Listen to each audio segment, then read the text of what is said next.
The goal of this talk today is to explore the possibilities of nanotech in a non-scientific field, namely the technical aspects of theater and movie production. We'll talk briefly about a handful of new nano developments and point out some nifty possible applications that could stem from those. We'll start with lenses, ultra-thin nano lenses to be exact. Unlike traditional curved lenses, this lens developed by US physicists is flat and only 60 nanometers thick. In a normal lens, a curved slab of glass is used to curve and direct the light, bending it into focus.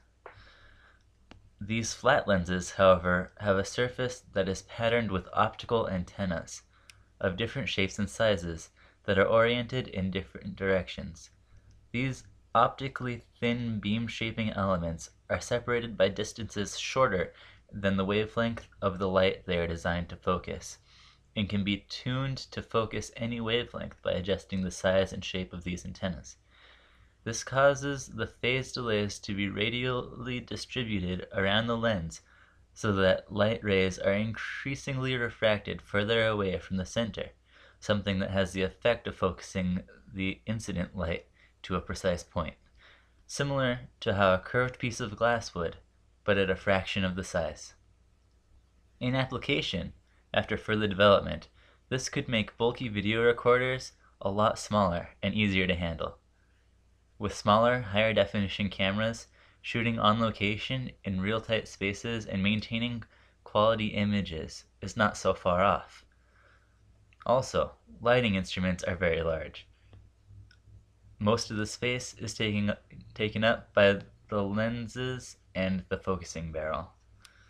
With thinner lenses, we could shrink down a high-powered far-throwing light to a fraction of the size, making them easier to manipulate, something very important when working on cramped, high-up spaces like a theater catwalk. Now, what nanotech talk would be complete without talking about carbon nanotubes? Carbon nanotubes are just what they sound like, nano-sized tubes of carbon.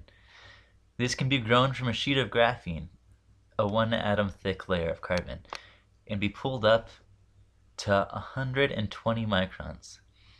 These carbon nanotubes have incredible conductive capabilities because they share covalent bonds and electrons.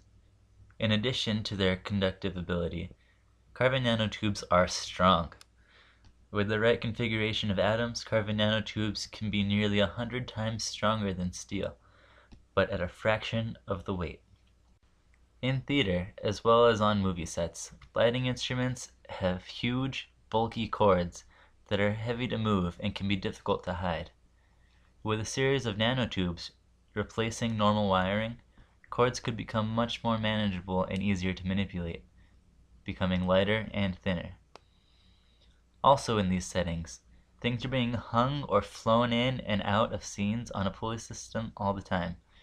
Currently, ropes and cables are used, but imagine the added security of having a reliable, stronger than steel cable made of carbon nanotubes. So why haven't these innovations already been made?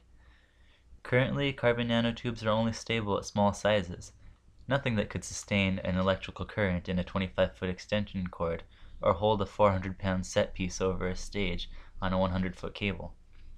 But with further development in the branches of carbon nanotubes already being explored, the possibilities for these innovations are there. A common need in theater and movie production is the need to securely adhere an object. Being able to hang things on any surface and have easy removal and no damage to the receiving surface is a big deal, especially when working with fragile sets and indecisive directors. Finding a strong adhesive that won't damage or leave residue is a challenge scientists have looked to nature to solve. Geckos, more specifically. Geckos are able to climb smooth surfaces at any angle and rest at any time. Their footing is extremely secure, even in the smoothest of surfaces. They cling to walls. This is because of the way their feet are designed. Each gecko toe has a bunch of ridges, and each ridge is made up of little hair-like strands. At the end of each of these strands is what seems like a bunch of split ends. each tipped with a flat spatula-like shape. But by this level, we're looking at the nanoscale. These sub-micrometer tips are what make surface contact, where van der Waals forces and capillary interactions create adhesion. Normally, these forces are negligible. However, because of the sheer number of points of contact the gecko foot offers, the adhesion forces build up to be pretty substantial, even allowing geckos to climb upside down and withstand being tugged on.